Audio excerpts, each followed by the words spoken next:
महत्वपूर्ण।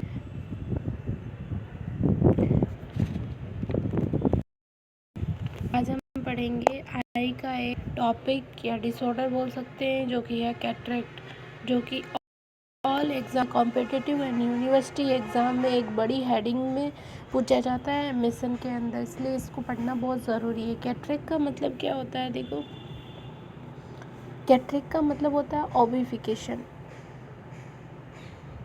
ओपिफिकेशन of the occurring lens in canoes cataract. जो हमारा कैटरेक्ट किसको बोलेंगे? जब हमारा जो लेंस होता है ना, आँखों का लेंस वाइट कलर का, वो क्या हो जाता है? ओबेस हो जाता है। ओबेस यानी कि मोटा हो जाता है और वाइटिस कलर का हो जाता है।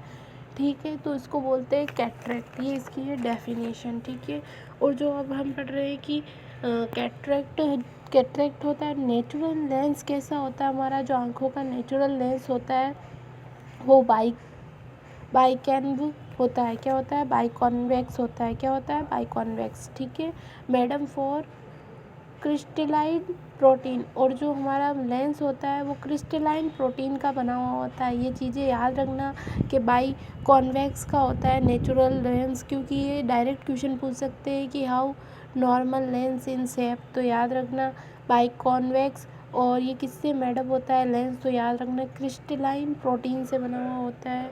फिर ये lens is transplant part which focus light रे ऑन रेटिना। जो हमारा ट्रांसप्लेंट पार्ट होता है लेंस का, वो क्या करता है? फोकस करता है लाइट को रेटिना पे, जिस वजह से हमको क्या होता है? दिखता है। ठीक है ना। और इसके दो टाइप्स होते हैं जो आगे पढ़ेंगे। इसकी पैथोलॉजी भी होती है, ये मैं आगे बताऊंगी। अभी बता दूंगी तो सारा आपको दिखेगा नहीं, नोट्स के साथ बताऊंगी ताकि आपको समझ में भी आए, है ना। और देखो, ये जो है ये लेंस है, ये कैटरेक्ट का होता क्यों है, मतलब कैटरेक्ट कैसे हो जाता है? तो अगर कोई व्यक्ति है जो प्रोलोंग एक्सपोजर हो रहा है यूवी रे में, मतलब उसका जो वो प्रोलोंग टाइम से यूवी रे में रह रहा है, जहाँ पे अल्ट्रावायलेट रे जो वेव से रेज है वो बहुत ज़्यादा है, तो उसका क्या होता है? लेंस आसपास से या बीच से डैमेज हो जाता है। आसपास से डैमेज होता है उसको बोलते हैं कॉर्टिकल कैटरेक्ट बोलते हैं। और अगर बीच से लेंस डैमेज होता है, कैटरेक्ट बनता है वहाँ से बीच से, सेंट्रल से, तो उसको बोलते हैं न्यूक्लियर कैटरेक्ट। क्या बोलते हैं? न्यूक्लियर कैटरेक्ट, है ना। कोजेस में क्या क्या हो जाता है? एक तो मैंने बता दिया, कोई व्यक्ति यूवी रे में रह रहा है बहुत टाइम से, तो हो सकता है ग्लास ब्लोवर का मतलब हो गया जहाँ ग्लास की फैक्ट्रियाँ हैं, जहाँ ग्लास बनते हैं, वहाँ पे ऐसा हो सकता है। अगर कोई व्यक्ति प्रोलॉन्ग टाइम से ऐसी जगह रह रहा है या इसी जगह में काम कर रहा है जहाँ पे ग्लास बनते हैं, ग्लास की फैक्ट्री है जहाँ पे ग्लास को पिघाला जाता है, तो उसकी आंखों पे बहुत उसकी चमक होती है, जिस वजह से उसका जो लेंस होता है वो डैमेज होने लग जाता है, ओपेक होने लग जाता है, तो कैटरेक्ट होने लग जाता है। Exposure to sunlight. कोई व्यक्ति बहुत ज़्यादा सनलाइट में काम कर रहा है, बार बार में सन की तरफ देख रहा है, तो ऐसे में भी उसकी जो कैटरेक्ट बनने का खतरा होता है। और एज हो सकती है, ट्रॉमा हो सकता है, इंजरी हो सकती है, डिजीज़ हो सकती है, डायबिटीज़ मेलाइटिस हो सकता है, गैलेक्टोसीमिया हो सकता है, वेल्सन डिजीज़ के कारण ऐसा हो सकता है, स्टेरॉइड लेने की वजह से भी ऐसा हो सकता है। अब देखो, अगर किसी का कैटरेक्ट क्या हो, अगर किसी का कैटरेक्ट अगर न्यूक्लियर कैटरेक्ट डैमेज हो, न्यूक्लियर यानी सेंटर से डैमेज हो, तो उस व्यक्ति को क्या होगा? रात में तो क्लियर दिखेगा, नाइट विजन तो क्या होगा? बीच में है, तो बीच में क्या होती है? रात के टाइम में जो आइरिस होती है वो ऊपर होती है, तो ऊपर से क्या होगी? जो लाइट होगी वो रेटिना पे फोकस बना लेगी, तो रात के टाइम में अच्छे से दिखेगा। अगर किसी को क्या हो जाए, अगर किसी के चारों मेर डैमेज होने लग जाए और बीच का अभी सही हो, मतलब लेंस, तो क्या हो जाता है? उसको दिन के टाइम में तो अच्छे से दिखता है, लेकिन रात को उसको नहीं दिखता है अच्छे से, क्योंकि दिन के टाइम में तो क्या होता है? जो रे है वो क्या हो जाती है? आसपास से ऐसे जाती है,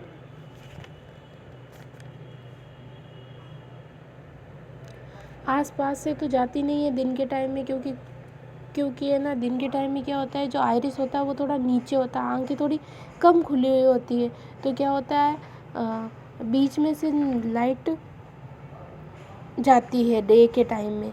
नाइट के टाइम में कहाँ से जाती है, ऊपर नीचे से जाती है, आइरिस ऊपर रहता है तो उसकी साइड से जाती है तो दिखता है, और दिन में क्या चला जाता है,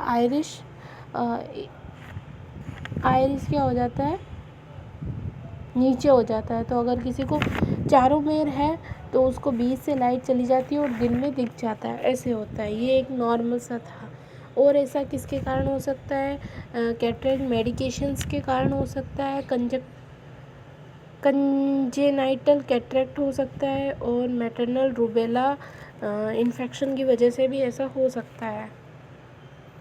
अब हम पढ़ेंगे टाइप ऑफ कैटरेक्ट। तो टाइप कितने होते हैं, एक तो होता है न्यूक्लियर कैटरेक्ट, क्या होता है न्यूक्लियर कैटरेक्ट, और एक होता है कोर्टिकल कैटरेक्ट।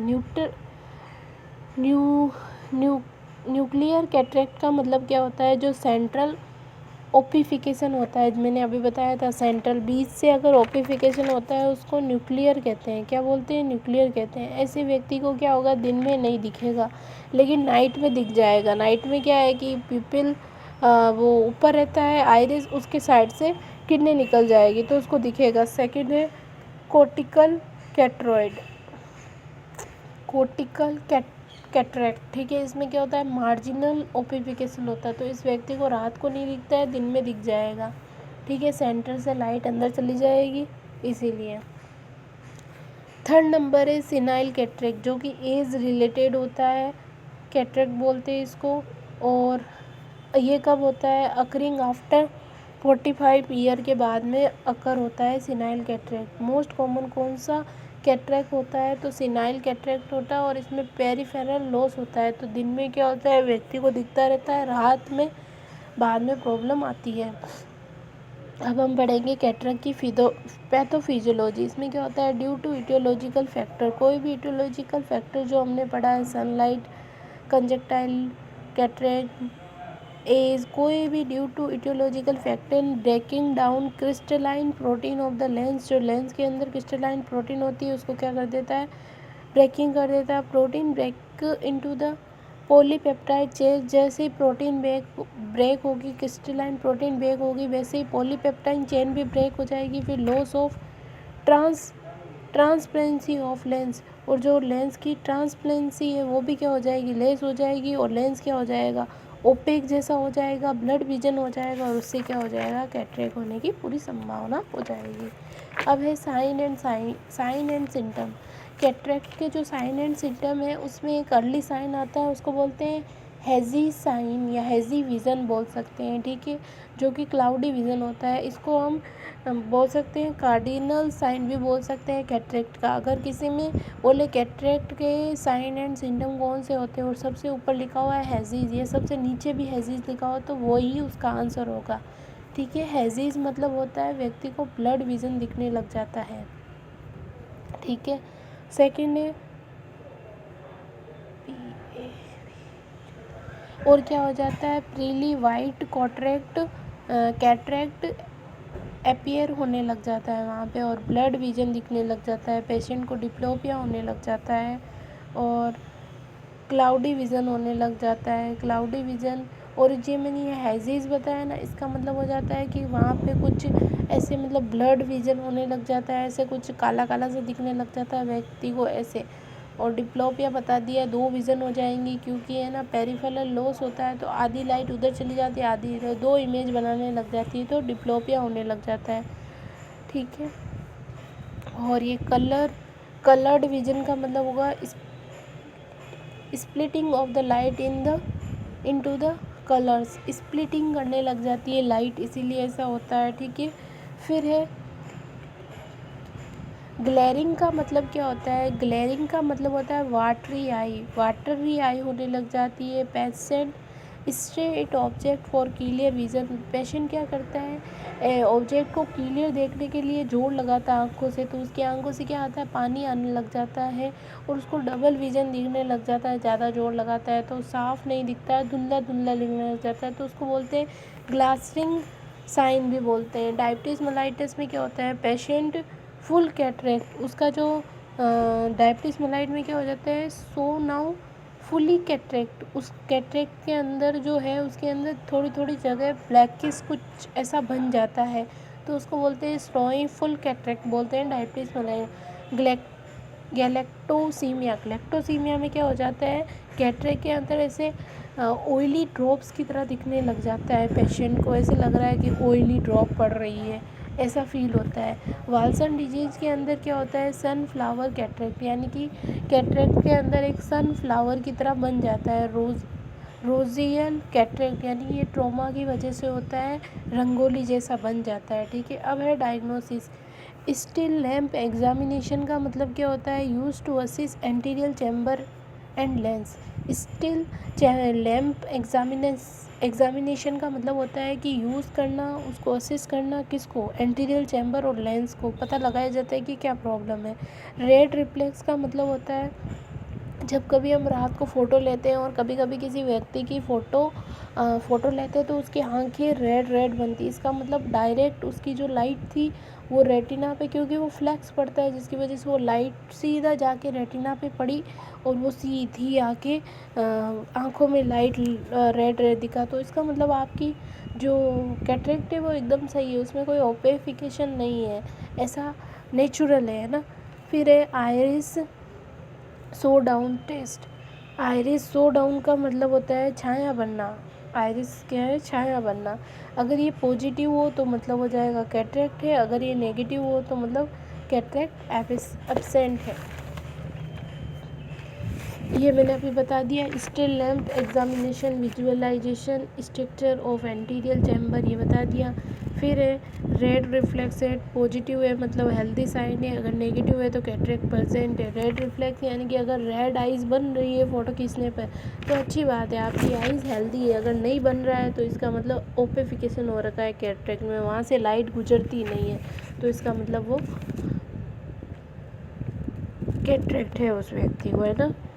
फिर है early whitish cataract present during physical examination. हम फिजिकल एग्जामिनेशन करके अर्लीस्ट पता कर सकते हैं कि कैटरेक्ट में कितना क्या कैटरेक्ट हुआ है। सिनाइल कैटरेक्ट, पेन, रेडनेस इन इफेक्टेड आई। अगर किसी को सिनाइल कैटरेक्ट हुआ है तो उसको पेन होगा, रेडनेस होगी, और जिस आई ज़्यादा आई की तरफ इफेक्टिव आई की तरफ ज़्यादा उस व्यक्ति को रेडनेस होगी। ठीक है, अब हम पढ़ेंगे कैटरेक्ट का मैनेजमेंट। तो इसका कोई सर्जिकल मैनेजमेंट ही है सबसे ज़्यादा, तो है ना। मेडिकल मतलब मेडिसिन से कुछ नहीं होने वाला, कैटरेक्ट सही नहीं होगा। तो हम इस जो व्यक्ति होता है जिसको कैटरेक्ट होता है उसमें हम क्या करते हैं, सर्जिकल मैनेजमेंट करते हैं। सर्जिकल मैनेजमेंट में हम क्या करते हैं, कैटरेक्ट की सर्जरी करते हैं। Done when cataract is fully mature. सबसे पहले उस कैटरेक्ट को हम क्या करते हैं, जब पेशेंट आता है अपने पास बोलते हैं इस कैटरेक्ट को पूरा मैच्योर होने दो, पूरा पकने दो कैटरेक्ट को, ऐसे बोलते हैं। ठीक है, कैटरेक्ट सर्जरी में प्री ऑपरेटिव हम क्या करते हैं, प्री ऑपरेटिव में हम क्या करते हैं, इन्फॉर्म कंसेंट, जो पेशेंट है उससे हम इन्फॉर्म कंसेंट लेते हैं। इन्फॉर्म पेरेंट दैट ऑब्जेक्ट में appear large then actual size. इसमें क्या हो जाता है, पेशेंट को हम पहले से बता देते हैं कि आपको थोड़ा जो बाद में ऑपरेशन के बाद में थोड़ा ऑब्जेक्ट आपको लार्ज जैसा लगेगा, उसको बता देते हैं ना। Local nerve blockage is given before surgery. Surgery करने से पहले हम क्या करते हैं, जो पेशेंट की जो कैटरेक्ट के पास में जो नर्व होती है जहाँ हम ऑपरेशन करने वाले हैं वहाँ पे उसको क्या कर देते हैं, ब्लॉकेज कर देते हैं, एनेस्थीसिया लगा देते हैं ना,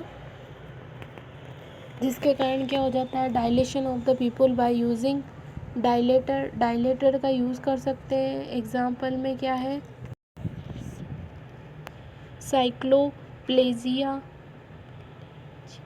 साइक्लोप्लेजिक बोल सकते हैं, इसको क्या बोल सकते हैं, साइक्लोपेंटोलेट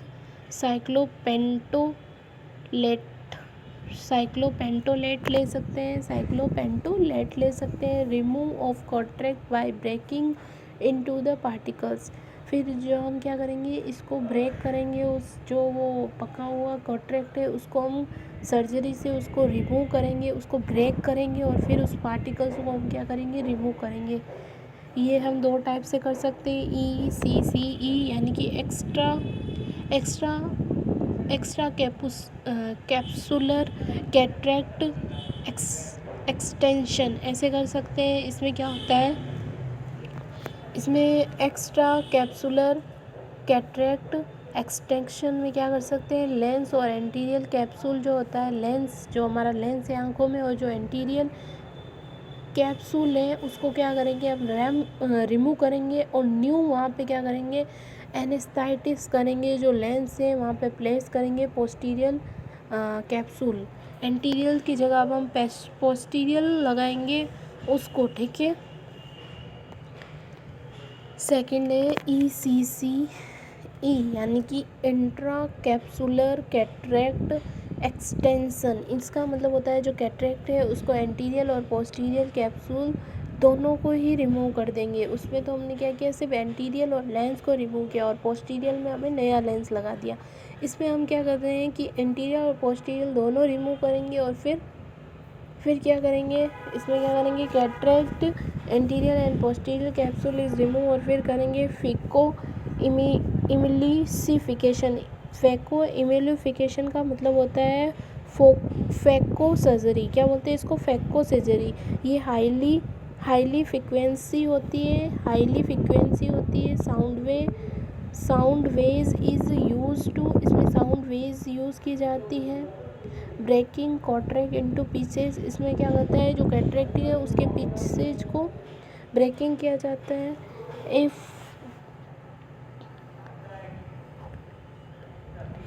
फोल्डेबल लेंस, इसमें क्या होता है, फोल्डेबल किया जाता है लेंस को। Foldable lens is place through a minimum incision, फिर थोड़ा सा इंसिजन निकालते हैं जहाँ से हमने लेंस फोड़ा है उसको बाहर निकालते हैं, ठीक है। 3.2 mm का चीरा लगा के this incision is self settling, जो ये सेल्फ स्टेलिंग हो जाता है। जो हमने इंसिजन लगाया है कैटरेक्ट को बाहर निकालने के लिए टुकड़ों को, ठीक है, जो हमने सर्जरी से फोड़ा है, तो थोड़ा सा वहाँ पे करके माइन्यूट सेट होता है, उसको फिर आई से क्या होता है बाहर निकाल देते हैं 3.2 mm का चीरा लगा के, ठीक है। वहाँ से फिर क्या होता है, दिस इंसिजन सेल्फ सेलेटिंग हो जाता है, यानी कि सेल्फ हील हो जाता है। So does not required suturing, तो क्या होता है वहाँ पे हमें सूचर लगाने की कोई ज़रूरत नहीं होती है कि वहाँ हम पेशेंट की सूचर करें। तो आपने सुना होगा बिना चीरा फाटा के करे इलाज, कैटरेक्ट का इलाज, मोतियाबिंद का इलाज। इसको मोतियाबिंद भी कहते हैं क्योंकि इसमें जो लेंस है जो हमारा है वो क्या हो जाता है, थोड़ा वाइटिश कलर का दिखने लग जाता है, ओबेक जैसा होता है, तो इसलिए कहते हैं। तो बिना चीरा फाड़ा के करे इलाज, तो ये था अपना कैटरेक्ट, मतलब इसका ये फेको इम्प्लीफिकेशन करते हैं हम इंट्रा कैप्सुलर कैटरेक्ट एक्सटेंशन में, ठीक है। इसमें क्या करते हैं कि सर्जरी करते हैं, साउंड वेज यूज़ की जाती है, फिर कैटरेक्ट को जो कैटरेक्ट है उसको सर्जरी के द्वारा पीछे तोड़ा जाता है, उसको पहले पकाया फिर उसको तोड़ा, फिर अब उसके पीसेस को बाहर निकालने के छोटा सा कट लगाया 3.2 का, जिसमें हम उसको हील करने की हमें ज़रूरत नहीं है क्योंकि वो सेल्फ हील हो जाएगा। तो इसमें क्या होता है, कोई भी सूचर की ज़रूरत नहीं होती है। फिर है पोस्ट ऑपरेटिव केयर, इसमें क्या होता है, प्लेस पेशेंट इन एनोपेरिटेड साइड, और जो क्या करना है, देखो फिर क्या करना है, पहले इसको कहा इन ऑपरेटिव साइड, पेशेंट को क्या करना है, प्लेस करना है इन ऑपरेटिव साइड, मतलब कि जहाँ पेशेंट की अगर लेफ़्ट आई में सर्जरी हुई है तो हमें पेशेंट को राइट आई की तरफ सुलाना है, क्योंकि पेशेंट का जो आई है उसका इंट्रा ओकुलर प्रेशर बढ़ सकता है। इस वजह से हमें पेशेंट को जिस आई में ऑपरेशन हुआ है उसकी अनऑपरेटिव साइड में पेशेंट को हमें सुलाना है, ठीक है। Monitor surgical side for haemorrhage और एनी अनयूजुअल डिस्चार्ज, अगर कोई पेशेंट है उसकी सर्जरी साइड में कोई डिस्चार्ज हो रहा है, बहुत सारा हेमरेज हो रहा है, तो फटाफट पेशेंट को इन्फॉर्म करना है और मॉनिटर करते रहना है। फिर है monitor the patient for increase IOP, जैसे मैंने अभी बताया था, intraocular pressure due to surgery and swelling. अगर वहाँ पे बहुत ज़्यादा स्वेलिंग हो रही है तो भी हमें सर्जन को इन्फॉर्म करना है, और अगर वहाँ पे रेडनेस हो रही है बहुत ज़्यादा तब भी हमें सर्जन को इन्फॉर्म करना है। If patient report nausea, vomiting, severe headache, तो भी हमें क्या करना है, इन्फॉर्म करना है डॉक्टर को। अवॉइड करना है पेशेंट को बोलना आपको कफिंग, स्वीजिंग, कॉन्स्टिफिकेशन हो तो, मतलब कॉन्स्टिपेशन हो पेशेंट को तो ज़्यादा वहाँ पे अपने इफ़ेक्ट नहीं लगाने है, सीजिंग नहीं करना है, बार बार में चीखना नहीं है, कफिंग नहीं करनी है, जिससे क्या हो सकता है जो लेंस लगाया है, कैटरेक्ट को रिमूव किया और नया वहाँ पे सेट किया है, वो क्या हो सकता है वहाँ से डिस्ट्रॉय हट सकता है या फिर वहाँ पे प्रॉब्लम हो सकती है। ठीक है। Monitor for complication of surgery, क्या क्या हो सकता है, रेटाइना डीअटैचमेंट, हेमरेज, इंक्रीज IOP यानी कि कोजेज सेकेंडरी ग्लाइकोमा इन्फेक्शन।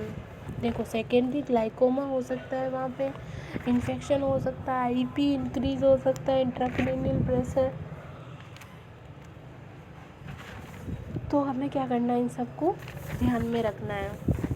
अब हम पढ़ेंगे नेक्स्ट अपना रेटाइना डीअटैचमेंट नेक्स्ट वीडियो में, है ना।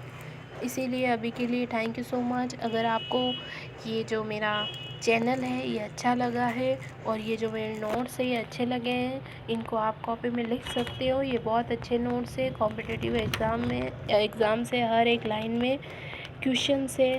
ठीक है। यहाँ से स्टार्ट हुआ था अपना कैटरेक्ट आपको पता चल गया होगा क्या होता है। सिंपल सी बात सामने बोलूँ तो अपना जो लेंस होता है उसके अंदर जो ओबेफिकेशन होने लग जाता है, यानी कि ओबेफिकेशन यानी कि मोटा होने लग जाता है, जिस वजह से ऐसा होता है। ये किसी भी कारण से हो सकता है। मैं आपको एक बार शॉर्ट समरी बता रही हूँ। किसी भी कारण से, कोई सन एक्सपोजर, इन सब के कारण हो सकता है, और ऐसे मल्टीपल कारण हो सकते हैं, एज, मेडिकेशन, कोई कंजेनाइटल अबनॉर्मलिटी, ऐसी वजह से हो सकता है ये सब कुछ। ठीक है। फिर हमने पैथोफिजियोलॉजी पढ़ी, साइन एंड सिम्टम पढ़े, कोज पढ़ लिए, फिर हमने ये सर्जरी पढ़ी है। और ठीक है, ये था अपना कैटरेक्ट। अगर आपको अच्छा लगा हो तो इसको अपने फ्रेंड्स में शेयर करिए, उनको भी कैटरेक्ट पढ़ाइए। कैटरेक्ट इम्पोर्टेंट है, यूनिवर्सिटी एग्ज़ाम में भी इम्पोर्टेंट है और अपने कॉम्पिटिटिव एग्ज़ाम में भी इम्पोर्टेंट है। ठीक है। Thank you so much. Like, share, subscribe.